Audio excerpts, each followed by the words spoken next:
नमस्कार and I am welcome to all you Parth IAS. जैसा कि हम लोग देखे हैं, हम लोग पढ़ रहे थे बिहार स्पेशल, और बिहार स्पेशल में हमने पढ़ा था हम लोग अनेक वीडियो के माध्यम से कर चुके हैं। तो अभी हम लोग आधुनिक बिहार के इतिहास पढ़ रहे हैं। उसमें हमने पिछले वीडियो में हमने पढ़ा था, वो एक बार हम आप लोग को रिवाइज कर देते हैं। 1857 की क्रांति पढ़े थे, बिहार में कांग्रेस की स्थापना पढ़े थे, और बिहार में कांग्रेस का क्या योगदान था, कौन कौन सा अधिवेशन हुआ, ये सब हम पढ़ लिए थे। बिहार में बंग भंग आंदोलन हुआ, समझ गए। बंग भंग आंदोलन को स्वदेशी आंदोलन कहते हैं। उसके बाद मुजफ्फरपुर कांड हुआ, होम रूल लीग आंदोलन, और उसके बाद बिहार में होम रूल लीग की स्थापना किसने की वो हम आप लोग को बता चुके थे। एनी बेसेंट बिहार में कब आए, इतना। और होम रूल का उद्देश्य क्या था, तो ब्रिटिश साम्राज्य के अधीन रहते हुए संवैधानिक तरीकों से स्वशासन प्राप्त करना। तो इतना हम लोग पिछले वीडियो में पढ़े थे। आज हम लोग स्टार्ट करेंगे चंपारण सत्याग्रह। तो चंपारण सत्याग्रह, चंपारण बापू का कर्मभूमि। सबसे पहली बार बापू ने यही चंपारण सत्याग्रह ही जब भारत आए दक्षिण अफ्रीका से, उसके बाद सबसे पहला आंदोलन यानी सबसे पहला सत्याग्रह चंपारण सत्याग्रह करते हैं महात्मा गांधी। तो चलिए चंपारण सत्याग्रह हम लोग पढ़ते हैं। देखिए, चंपारण में किसानों के लिए तीन कठिया प्रणाली प्रचलित थी। ये आपको क्वेश्चन पूछेगा, तीन कठिया प्रणाली किससे संबंधित था, तो ये नील के खेती से संबंधित था। इसमें क्या होता था, तो 20 कट्ठे में से 3 कट्ठे में नील की खेती करना अनिवार्य था। इसको 3/20 भी बोलते हैं, यानी 3 कठिया प्रणाली बोलते हैं। ये क्वेश्चन पूछा है और आने वाला एग्जाम में भी पूछेगा कि 3 कठिया प्रणाली क्या था, 3 कठिया प्रणाली किससे संबंधित था, और 3 कठिया प्रणाली का निदान किसने किए, और किस सत्याग्रह से इसका निदान हुआ। तो इतना फैक्ट 3 कठिया प्रणाली यानी चंपारण सत्याग्रह से था, और हम लोग डिटेल में नीचे देखेंगे। तो देखिए, चलिए पढ़ते हैं। इस व्यवस्था के प्रति किसानों में काफ़ी आक्रोश था, क्योंकि नील की फसल से भूमि बंजर हो जाती थी और वहीं आर्थिक शोषण का कारण बनता था। समझिए, एक बार नील की खेती हो जाता था तो 3-4 साल भूमि बंजर हो जाता था, उसमें कुछ नहीं होता था। इतना घटिया टाइप का वो पौधा था। तो देखिए, अब है 1916 में कांग्रेस के लखनऊ अधिवेशन में मुरली भरहवा गांव के राजकुमार शुक्ल ने इस समस्या पर कांग्रेस के उच्च नेतृत्व का ध्यान आकृष्ट कराते हैं, और जो ये प्रस्ताव था उसका पेश करते हैं ब्रज किशोर प्रसाद। तो इस समस्या का पेश किसने की, तो ब्रज किशोर प्रसाद। और किसने जाके कांग्रेस के नेतृत्व को इसका ध्यान आकृष्ट कराया, तो राजकुमार शुक्ल का गांव का नाम भी पूछ लेता है, और किस अधिवेशन में कराए थे ये भी पूछता है। तो ये लोग, इतना फैक्ट आप ध्यान रखिएगा। उसके बाद है राजकुमार शुक्ल ने महात्मा गांधी को आकर किसानों की समस्या सुनने के लिए बोलते हैं कि आप आइए, चंपारण आइए, वहाँ इस तरह का पत्ती चल रहा है, आप आइए, किसानों से मिलिए, उसके समस्या को जानिए और समझिए। तो गांधी जी बोलते हैं कि अभी मेरे पास समय नहीं है, लेकिन हम जल्द ही इसका निर्णय लेके हम आपको कहेंगे। उसके बाद गांधी जी चंपारण आने के लिए तैयार हो जाते हैं। तो गांधी जी 10 अप्रैल 1917 को पटना पहुंचते हैं। ये भी क्वेश्चन आप ध्यान में रखिएगा, कब पहुंचते, 10 अप्रैल को। 15 अप्रैल 1917 को वो चंपारण में कहाँ, मोतिहारी पहुंचते हैं। अभी भी पूर्वी चंपारण है, उस स्टेशन का नाम बापू धाम है, समझिए। उन्होंने प्लांट्स एसोसिएशन के सचिव J.M. विल्सन से जांच कार्य में सहयोग करने का अनुरोध करते हैं कि हम इसके जांच कर रहे हैं, क्या यह सही है, आप हमारे जांच में सहयोग करिए। तो विल्सन सहयोग नहीं करता है। उसके बाद चंपारण का जो मजिस्ट्रेट होता है हॉडकॉक, वो 16 अप्रैल 1917 को गांधी जी को चंपारण छोड़ने की एक अधिसूचना जारी करता है, एक लेटर, कि आप चंपारण छोड़ दीजिए, आपको आने से चंपारण में दंगा फसान हो रहा है, आप चंपारण छोड़ दीजिए। और धारा 144 लगा के गांधी जी को गिरफ्तार कर लेता है और उसके बाद गिरफ्तार कर 21 अप्रैल 1917 को गांधी जी को रिहा कर देता है। गांधी जी ने स्वतंत्र जांच कर 13 अप्रैल 1917 को अपनी जांच रिपोर्ट, उस समय बिहार उड़ीसा एक ही साथ था, बंगाल ये सब, बंगाल अलग हो गया था, बिहार उड़ीसा झारखंड एक ही साथ था, और उसके सचिव को सौंप देते हैं, समझिए। उसके बाद जो किसान था उसकी स्थिति के जांच के लिए चंपारण एग्रीयन समिति का एक गठन होता है। इसके अध्यक्ष गांधी जी होते हैं और समिति के अध्यक्ष मध्य प्रदेश के आयुक्त एजी असलाई थे। जो चंपारण एग्रीयन समिति का गठन हुआ, इसके अध्यक्ष थे एमपी के आयुक्त एजी असलाई। तो ये भी क्वेश्चन पूछता है। और गांधी जी के साथ और सहयोगी थे राजा हरिहर प्रसाद, नारायण सिंह, डीजे रीड, जी रैनी, तो ये इनके सहयोगी थे। समिति ने अपनी रिपोर्ट में तिनकठिया पत्ती को समाप्त करने की अनुशंसा करता है। गांधी जी का भारत में यह प्रथम सत्याग्रह सफल हो जाता है। तो गांधी का प्रथम सत्याग्रह चंपारण था और उसमें गांधी जी ने अपार सफलता हासिल करते हैं। उसके बाद देखिए, चंपारण में महात्मा गांधी के प्रमुख सहयोगी थे। इस सहयोगी का आपको नाम पूछ देगा एग्जामिनेशन में, कौन कौन थे आप लोग देख लीजिएगा। राजेंद्र प्रसाद थे, ब्रज किशोर प्रसाद थे, अनुग्रह नारायण सिंह थे, मजरुल हक, राजकुमार शुक्ल, स्वामी रामनमी प्रसाद, शंभू शरण। तो ये इम्पोर्टेंट है, इसको आप लोग देख लीजिएगा इस सब का नाम। चंपारण सत्याग्रह गांधी जी द्वारा चलाया गया प्रथम सत्याग्रह था। ये भी क्वेश्चन पूछा।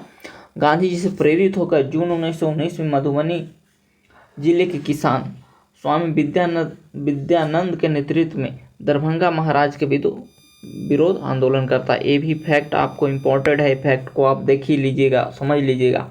देखिए क्या होता है, चंपारण सत्याग्रह से प्रेरित होता है कहाँ के, मधुबनी के किसान, और वो अपने दरभंगा महाराज के विरोध आंदोलन शुरू कर देता है। किसके नेतृत्व में, तो विद्यानंद के नेतृत्व में, स्वामी विद्यानंद के नेतृत्व में। देखिएगा, ध्यान रखिएगा। ओके, आगे बढ़ते हैं। अब है किसान सभा। तो किसान सभा से भी क्वेश्चन भरमार आता है, चाहे कोई एग्जाम हो, पीसीएस एग्जाम में तो भरमार आता है, एक नए क्वेश्चन आपको किसान सभा से रहेगा। तो 1923 में मुंगेर में शाह मोहम्मद जुबैर की अध्यक्षता में किसान सभा का गठन हुआ।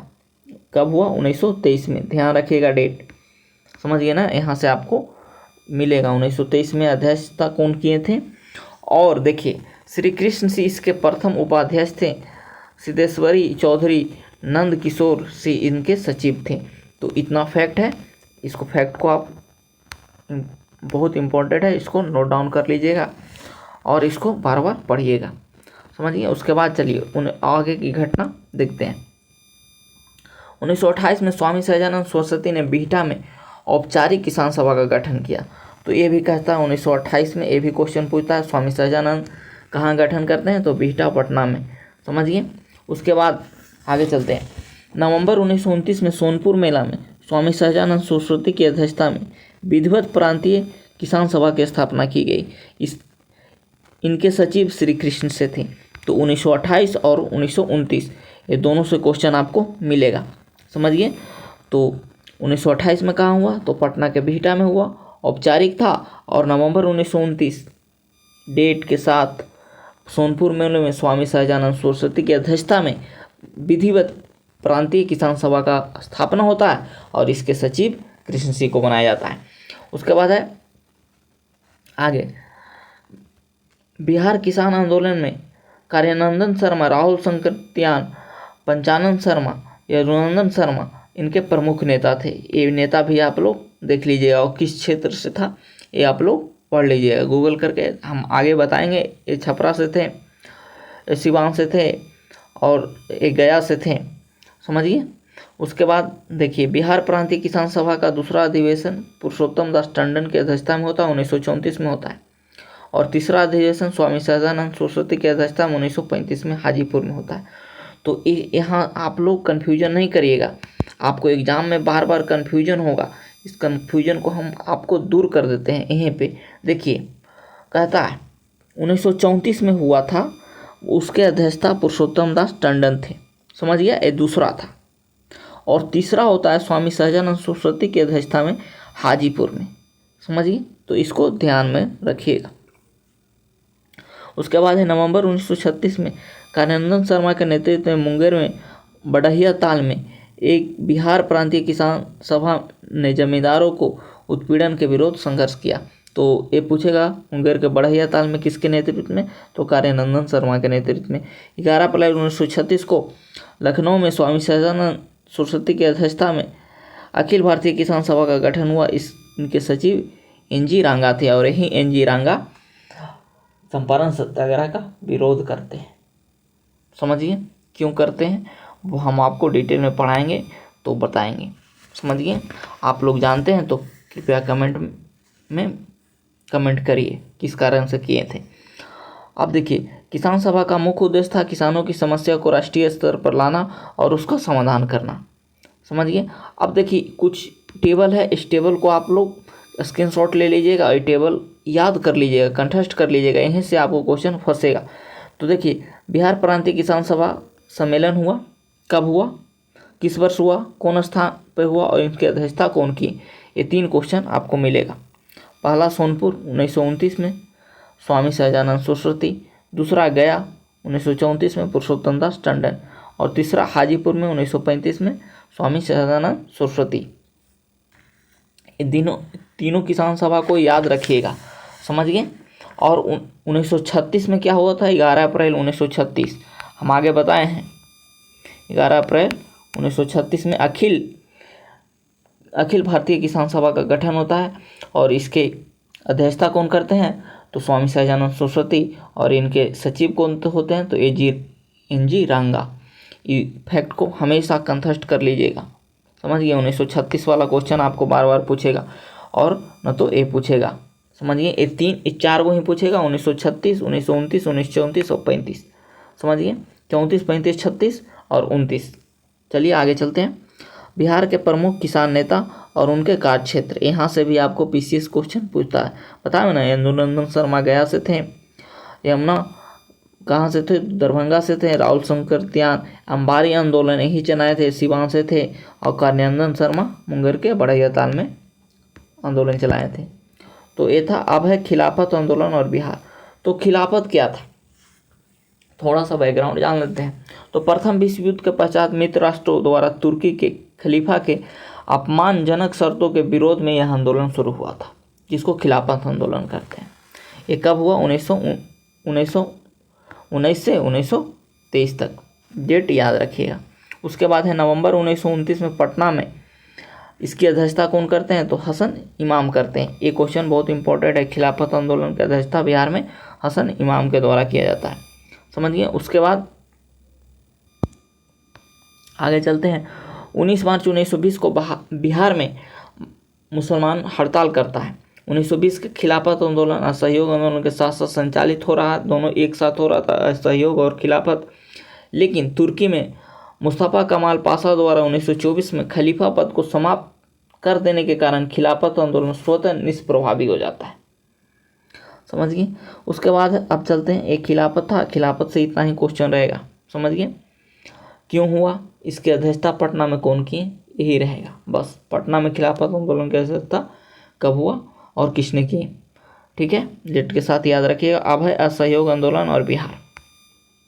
देखिए मेंस में असहयोग आंदोलन से क्वेश्चन आता है, इसको पर शॉर्ट नोट्स लिखने के लिए आता है जिस पेपर 1 में। तो चलिए हम लोग पीटी के दृष्टि से अभी देख रहे हैं, मेंस के दृष्टि से पढ़ेंगे। समय आएगा तो हम इस चैनल पे मेंस का भी प्रिपरेशन कराएंगे। अब है असहयोग आंदोलन और बिहार। सितंबर 1920 में लाला लाजपत राय की अध्यक्षता में कलकत्ता में विशेष अधिवेशन होता है, समझिए। और इस अधिवेशन में असहयोग आंदोलन के प्रस्ताव को स्वीकार किया जाता है। कांग्रेस के नागपुर अधिवेशन 1920 में इसकी स्वीकृति मिलती है। तो ध्यान में रखिएगा, इसका स्वीकार कब होता है? तो कलकत्ता अधिवेशन में, समझ गए। और इसकी स्वीकृति कब दी जाती है? तो कांग्रेस के नागपुर अधिवेशन में। अब है बिहार में इससे पूर्व प्रांतीय सम्मेलन में ब्राह्मण अधिवेशन भागलपुर में डॉक्टर राजेंद्र प्रसाद की अध्यक्षता में असहयोग आंदोलन पर बल दिया जाता है, समझ गए। बिहार में अब देखिए यहाँ पे क्वेश्चन, देखिए इस तरह का भी क्वेश्चन आपको एग्जामिनेशन में मिलेगा, पूछेगा बिहार में कांग्रेस का अधिवेशन सर्वप्रथम कहाँ हुआ? तो आपको हम बता चुके हैं बांकीपुर, लेकिन यहाँ पर कंफ्यूज कर देगा आपको भागलपुर देख, और आप कंफ्यूजन में भागलपुर मार दीजिए। भागलपुर में क्या हुआ था? ब्राह्मण अधिवेशन हुआ था। किसको? बिहार प्रांतीय सम्मेलन का अधिवेशन हुआ था, और इसकी अध्यक्षता कौन के थे? राजेंद्र बाबू। और यही असहयोग आंदोलन को बिहार में बल दिया, समझिए। उसके बाद है नवंबर 1920 में शाहाबाद में नसबंदी आंदोलन चालू हुआ, ये भी ध्यान में रखिएगा। उसके बाद चलते हैं आगे। असहयोग आंदोलन के क्रम में राजेंद्र प्रसाद, मजरुल हक, ब्रजकिशोर प्रसाद, मोहम्मद शफी आदि नेताओं को विधायिका के चुनाव से नाम वापस ले लिया।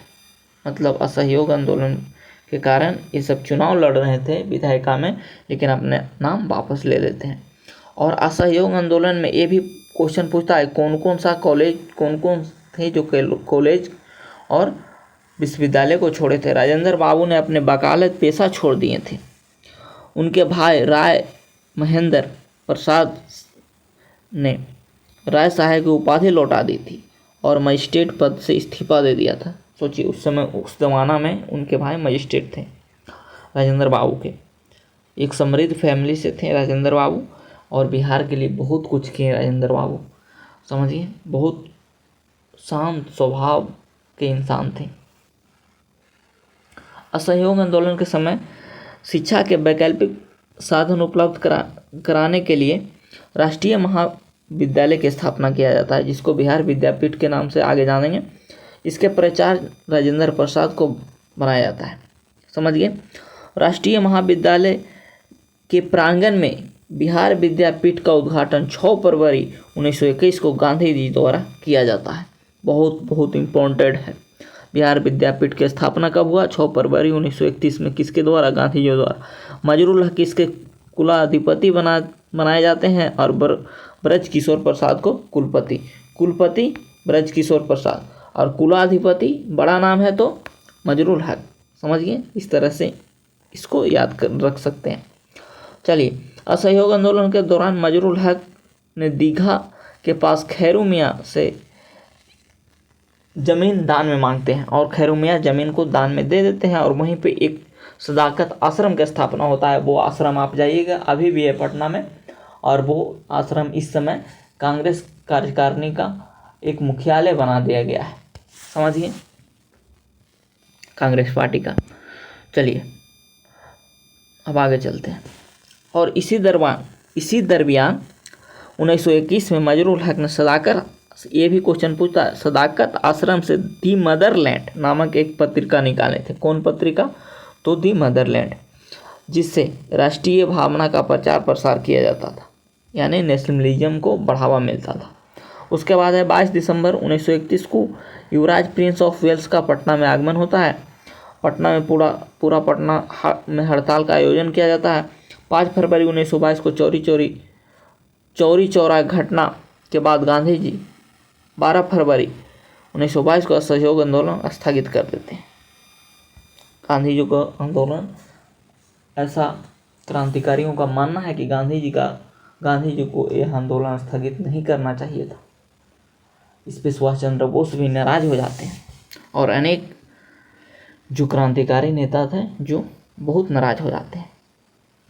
उसके बाद है ब्रिटिश सरकार से असहयोग के लिए मौलाना सजदाद इमारत सारिया संस्था का गठन फुलवाड़ी शरीफ में होता है।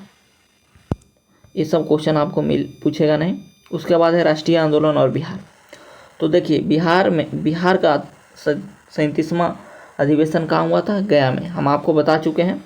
इसकी अध्यक्षता देशबंधु चित्तरंजन दास किए थे, और दीनबंधु C.A. फेंडूज और देशबंधु चित्तरंजन दास। ये भी क्वेश्चन आपको पूछता है, समझिए। चित्तरंजन दास और मोतीलाल नेहरू विधायिका में प्रवेश के पक्ष में 1923 में एक पार्टी का गठन करते हैं, जिसका मुख्य उद्देश्य था हम विधायिका में जाएंगे और वहाँ हम कानून बनाएंगे अपने देश के जनता के लिए।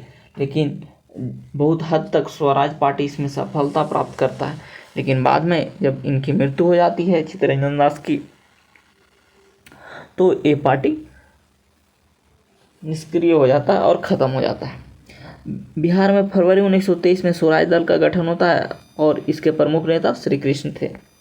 तो श्री कृष्ण सिंह और स्वराज दल से क्वेश्चन आपको मिलेगा डेट के साथ। देखिए उसके बाद है स्वराज। बिहार में स्वराज पार्टी के प्रथम अध्यक्ष तो श्री नारायण प्रसाद और सचिव अब्दुल बारी। तो ये लाइन भी आपके लिए इम्पोर्टेंट है, बहुत बहुत इम्पोर्टेंट है। बिहार में स्वराज पार्टी के प्रथम अध्यक्ष श्री नारायण प्रसाद, ये क्वेश्चन पूछा है, और इनके सचिव अब्दुल बारी। अब साइमन कमीशन और बिहार को देखते हैं।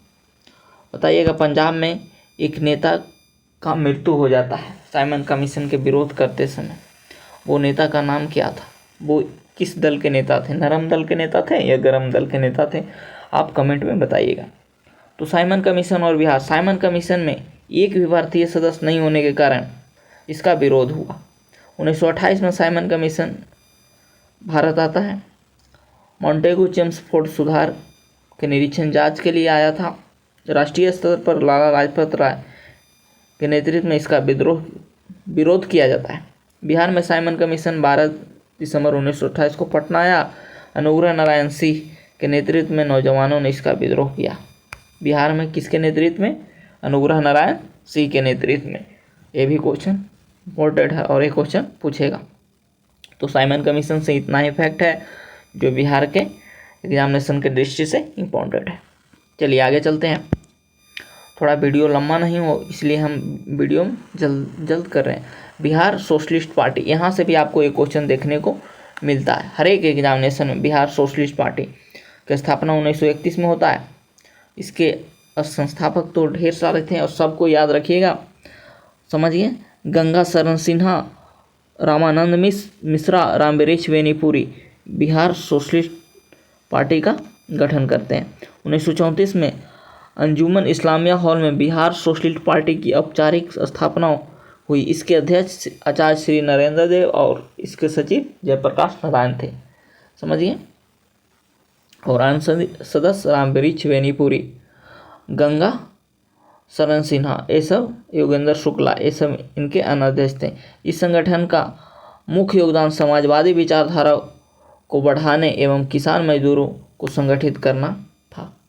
तो बिहार सोशलिस्ट पार्टी का मेन उद्देश्य क्या था? एक क्वेश्चन पूछता है, समाजवादी विचारधारा को बढ़ाना और किसान मजदूर को संगठित करना।